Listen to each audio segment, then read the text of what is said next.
नमस्कार नीमच, ये है प्रोग्राम हुनरबाज चेहरे presented by Neemuch talk powered by CTV network और मैं हूं आपके साथ Meenakshi Yadav, editor and founder.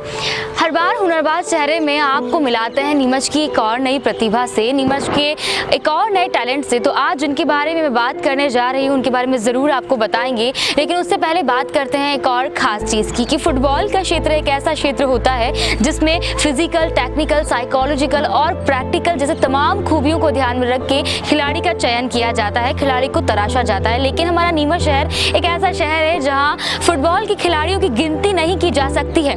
यहां पर हमारा नीमच का दशहरा मैदान हर रोज फुटबॉल के प्रेमियों से, फुटबॉल खिलाड़ियों से सजा नजर आता है। घंटों सुबह शाम फुटबॉल के खिलाड़ी यहां पर पसीना बहाते हैं, प्रैक्टिस करते हैं और मैच में लगे रहते हैं। और इन्हीं सभी खिलाड़ियों के बीच में से एक ऐसा परिवार है जिसने फुटबॉल के क्षेत्र को आगे तो बढ़ाया ही है, नीमच का नाम भी रोशन किया है। जी हाँ, मैं मिलाने लेकर जा रही हूँ आज आपसे एक ऐसे नाम को जिनका नाम है स्वर्गीय कप्तान कालूराम सैनी। वे आज हमारे बीच में नहीं है, लेकिन जरूर हम उनके परिवार से बात करेंगे। इस परिवार की पीढ़ी दर पीढ़ी फुटबॉल की स्पर्धा को आगे बढ़ाती आई है, नीमच का नाम रोशन करती आई है। और अगर नीमच में फुटबॉल के नाम से अगर किसी परिवार को जाना जाता है तो इसी परिवार को जाना जाता है। आइए मिलाते हैं उनके परिवार से और जानते हैं स्वर्गीय कालूराम सैनी के जीवन के बारे में।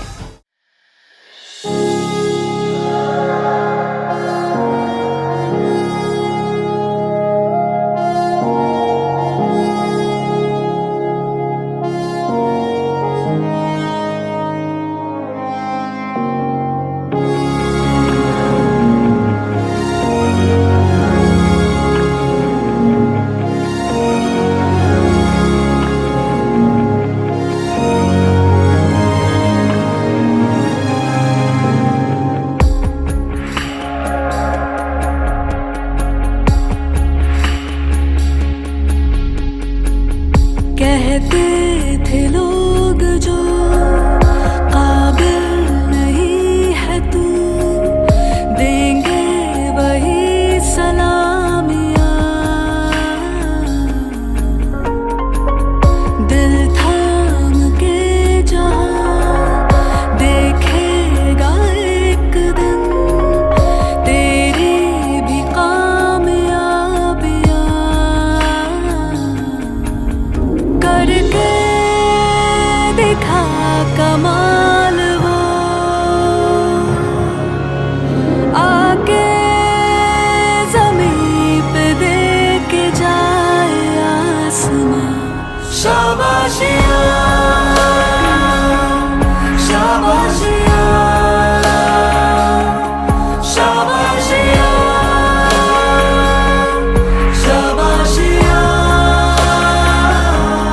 शाबाशियाँ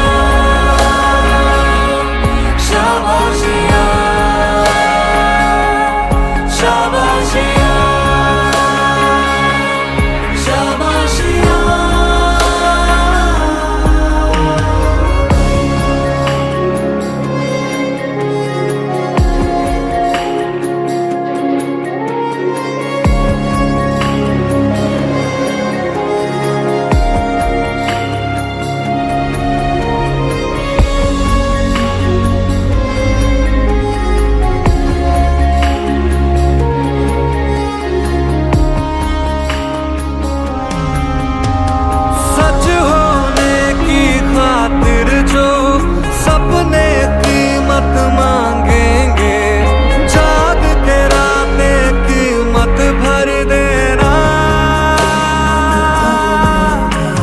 जब नजदीक से देखें तो खुशियों के आंसू आए, तू नजरों को वो मंजर देना। खूबी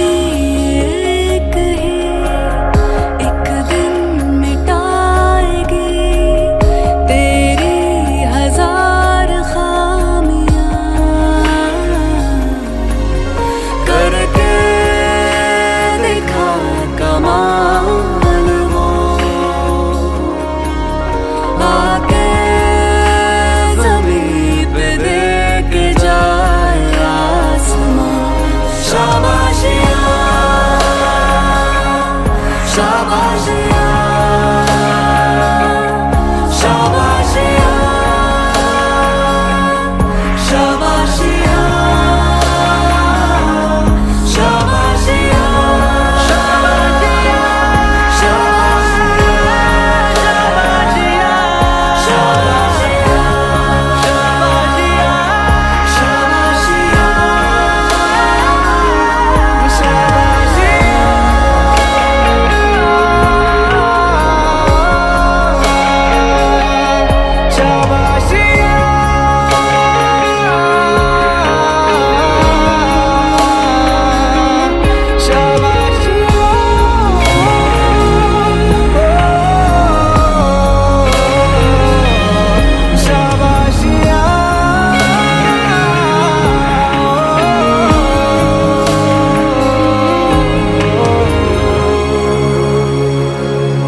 मच। ये है प्रोग्राम हुनरबाज चेहरे, जिसमें बताते हैं हर शनिवार आपको नीमच के हुनरबाजों से मिलवाने के लिए लेकर आते हैं और जानते हैं उनके जीवन के बारे में बहुत कुछ। आज आपके सामने एक नाम लेना चाहूँगी जिनको आप पहले से ही जानते हैं, स्वर्गीय कप्तान कालूराम सैनी जी। जी हाँ, खेल जगत में, फुटबॉल खेल जगत में उनका बेहद ही बड़ा नाम है और वे एक जाने माने खेल प्रेमी हैं। आज वे हमारे साथ यहाँ पर मौजूद तो नहीं है, लेकिन उनकी फैमिली ज़रूर हमारे साथ में है। उनके जो बेटे हैं जिनका नाम है राजू सैनी। राजू सर, आपका बहुत बहुत स्वागत है इस प्रोग्राम में। उनके बेटे भी हमारे साथ में मौजूद है। बात करूं अगर मैं स्वर्गीय कप्तान कालूराम सैनी की, तो ये उनके पोते हैं। इनका नाम है मयंक सैनी। सर, आपका नाम? मयूर सैनी। क्या बात है, दोनों का नाम कुछ सेम है, इसलिए मुझे थोड़ा सा मिस्टेक हुआ।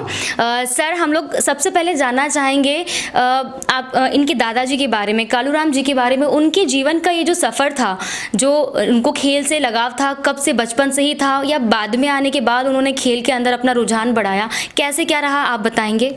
उनका तो बचपन से ही खेल में बहुत बड़ा नाम रहा है। हाँ। और नीमच क्या मतलब एक ऑल इंडिया टूर्नामेंट में कई जो बड़ी बड़ी प्रतिभाएं खेली है, जैसे Rovers Cup, Bombay, DCM, Delhi और स्पोर्ट बेंगलोर। अच्छा, मतलब नीमच ही नहीं बल्कि बड़ी बड़ी जगह बाहर वो जाकर बड़ी जगह पर खेले हैं और कई कंपनियों से ऑफर भी आए। अच्छा। लेकिन वो नीमच छोड़कर नहीं गए। क्या बात है। तो उन्होंने बाद का जो अपना सफ़र था नीमच में ही व्यतीत किया और यहीं पर ही उन्होंने खिलाड़ियों को सिखाया। वो एक अच्छे कप्तान भी थे। बाद में वो नीमच में रहे और क्लब जो उन्होंने बनाया NFA के नाम से, जी, उनका क्लब आज भी चल रहा है। वो भी हिंदुस्तान के अच्छे टूर्नामेंट खेल चुका है, कई जगह उन्होंने जीते हैं टूर्नामेंट। अच्छा। और मैं भी उनके साथ खेला हूँ कई बार। तो आपने अपने पिताजी से ही इसके अंदर इस खेल को सीखा है? आपने इसी की जो भी ट्रेनिंग ली है अपने पिताजी से ही लिया? अपने पिताजी से लिए मैंने। बचपन से मेरे को ग्राउंड ले जाते थे और मुझे खिलाते थे, सिखाते थे। अच्छा, आपने कितनी, आपके बारे में अगर हम बात करेंगे सर, तो कौन सी उम्र से आपने इस खेल के अंदर अपने आप को लगा दिया, समर्पित किया? मैं 14 साल की उम्र से खेलने लगा था। बहुत छोटी उम्र थी आपकी। और 3 साल में स्कूल नेशनल भी खेला। अच्छा। और अपने इंडिया स्कूल्स कैंप में भी रहा, पटियाला। अच्छा। और उसके बाद में अपने नारकोटिक्स में जॉब मिला था स्पोर्ट्स कोटा में। अच्छा। सर, आपके पिताजी CRPF टीम के साइड से भी गए थे खेलने के लिए? हाँ, दिल्ली गए थे DCM टूर्नामेंट में। अच्छा। तो वो उनका इंडिया उसके लिए सिलेक्शन हुआ था। अच्छा। लेकिन वो CRPF के नाम से गए थे इसलिए, और वो थे रेलवे में। अच्छा। इस वजह से उस कैंप में जा नहीं पाए। ओके।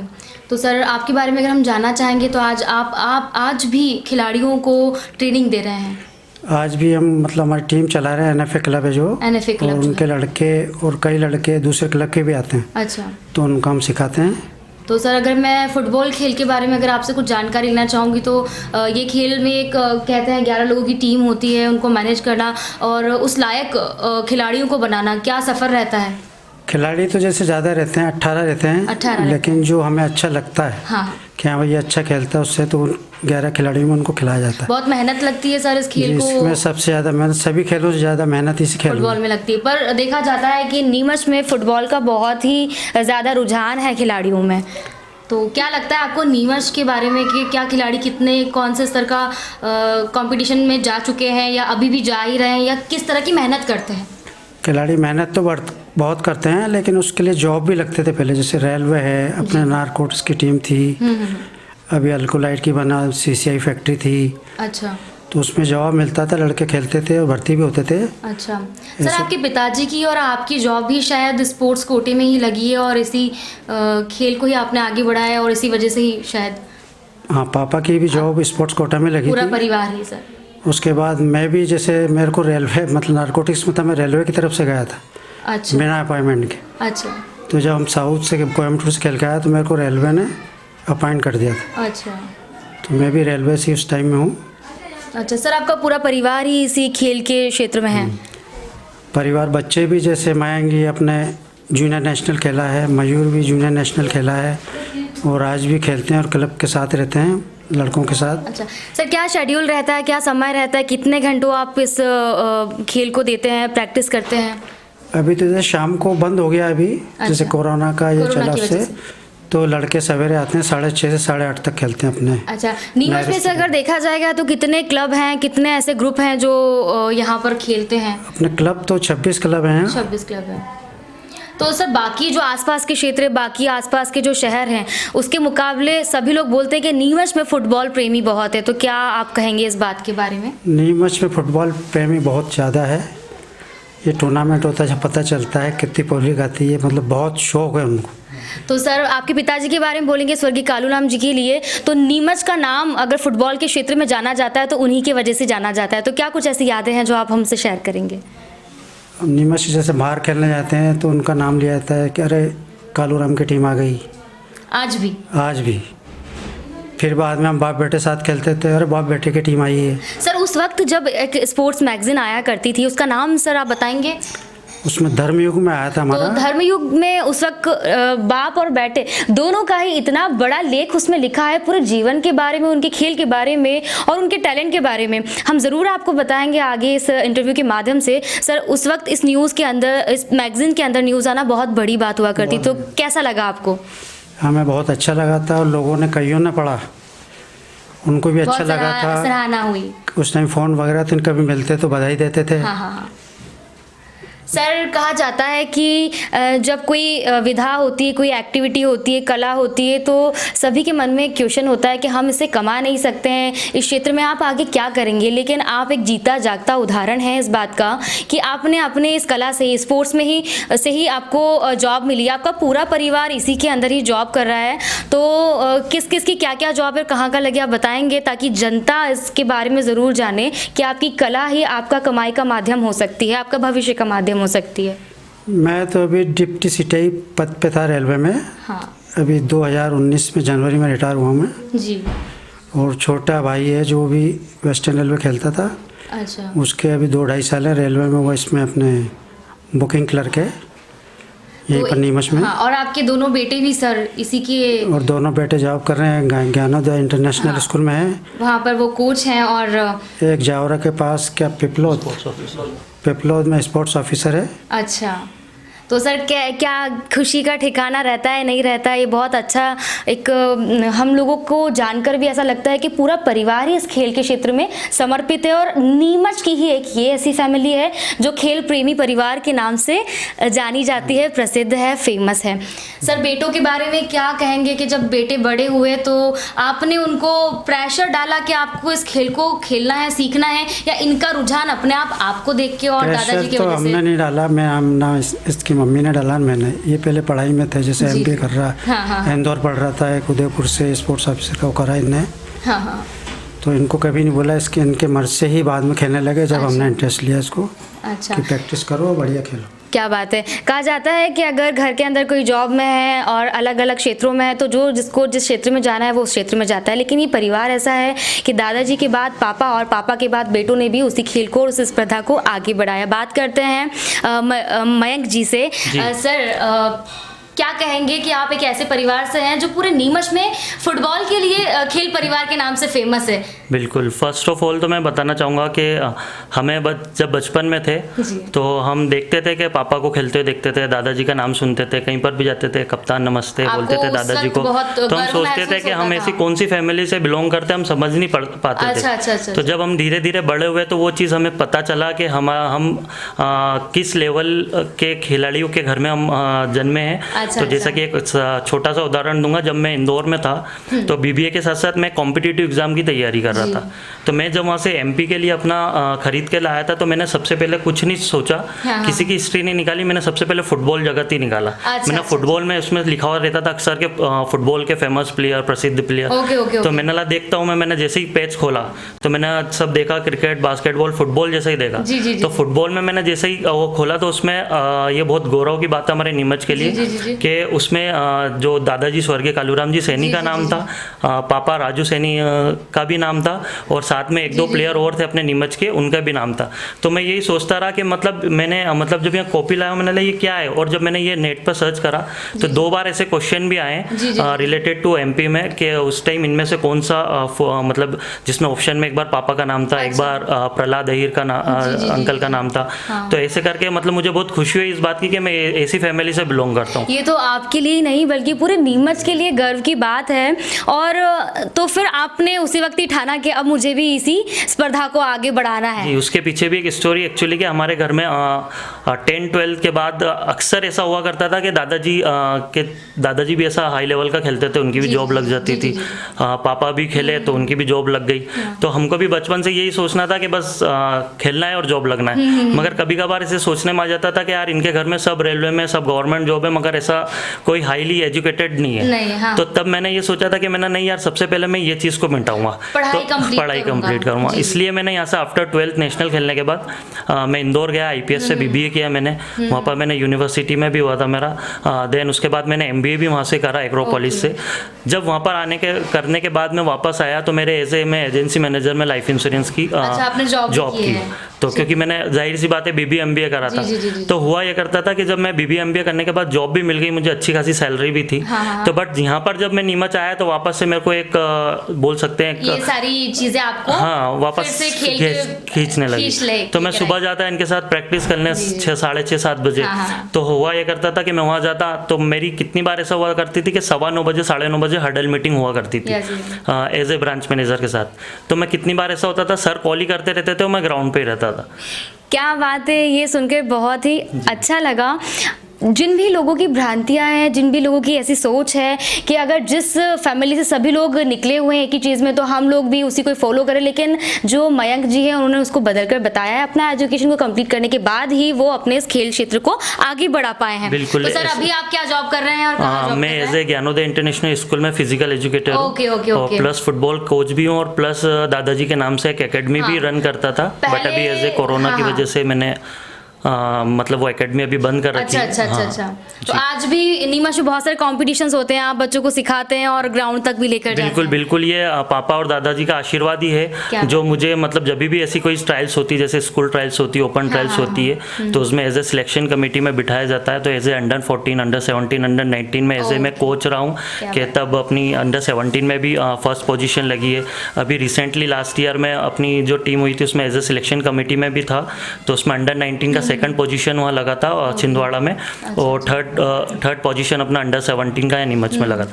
तो खुशी होती है जब अपने बच्चे अपन तैयार करते हैं। यार नीमच का ऐसा कुछ भी नहीं है कि जो अपने ही है वो अपने।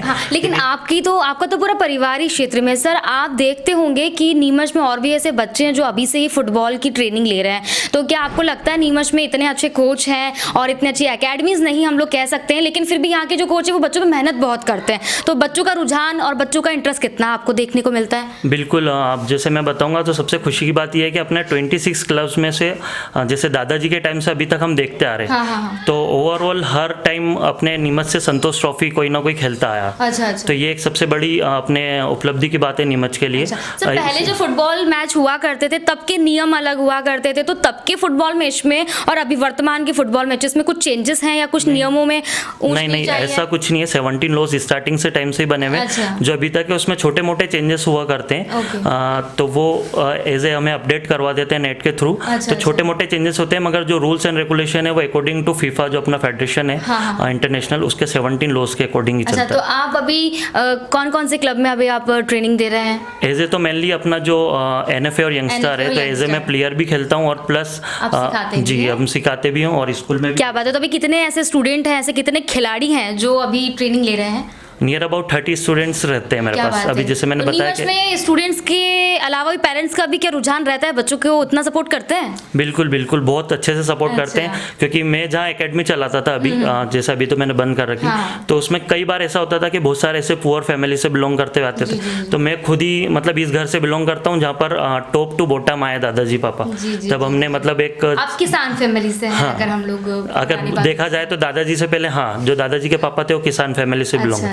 मगर जब दादाजी आए, जब उन्होंने जैसे जो अपडेटेशन हुआ उसके बाद जो आज के टाइम में अपन आए, तो जब हम दूसरे बच्चों को देखते हैं ऐसा कि जब उनके पास खेलने के लिए कुछ सामग्री नहीं है या नहीं है, तो हम एज ए जितनी हेल्प कर सकते हैं हम उनको करते हैं। और उसके अलावा भी जो अपने 2 क्लब है NFA और यंगस्टार, तो उसमें पापा जी और दूसरे जो बहुत सारे ऐसे सपोर्टिव नेचर के हैं जो हमें समय समय पे सपोर्ट करते हैं, मतलब सपोर्ट मिलता है सर। मयूर सर, आपसे पूछना चाहूँगी कि सब लोग कहते हैं कि इसमें स्कोप नहीं है, उसमें स्कोप नहीं है, तो उन सभी लोगों के दिमाग से आप वो जाले हटा दें, वो चीज़ें हटा दें कि अगर आप किसी एक्टिविटी में हैं तो उसमें आपको जॉब बिल्कुल मिल सकती है, क्योंकि आप चूँकि आप खुद भी कोच हैं और आप जॉब भी कर रहे हैं ना, तो एक गेम से जॉब मिल सकती है। वो सिर्फ खेलने का माध्यम नहीं है, वो सिर्फ इंटरेस्ट का माध्यम नहीं है या मन को संतुष्टि देना कि हम लोग सिर्फ खेल रहे हैं।